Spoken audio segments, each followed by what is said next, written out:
زنهای تاجیکستان هم، زنهای تمام دولت‌های مسلمان دیگر هم روز عرفه رو تقریبا با تیاری روز عید به آخر میرسانند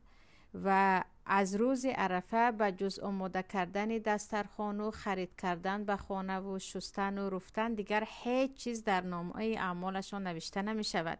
البته که مهمانداری یا خرسندی کردن در روز عید این هم یک سنت است در اسلام، باید خرسندی ها در این دو عید کرده شود، اما نه آن اندازه خرسندی که تو در روز عرفه، روزی که روز اجابت دعاها هست، روزی که آن روز پروردگار به بنده هایی که با عبادت می گذرانند در نزد فرشته هایش فخر می کند، آن روز را فقط با کار دنیا سپری کنی. یعنی خیلی و خیلی آنهایی که این روز را فقط با کارهای دنیوی سپری میکنند باید به حالشان بسوزیم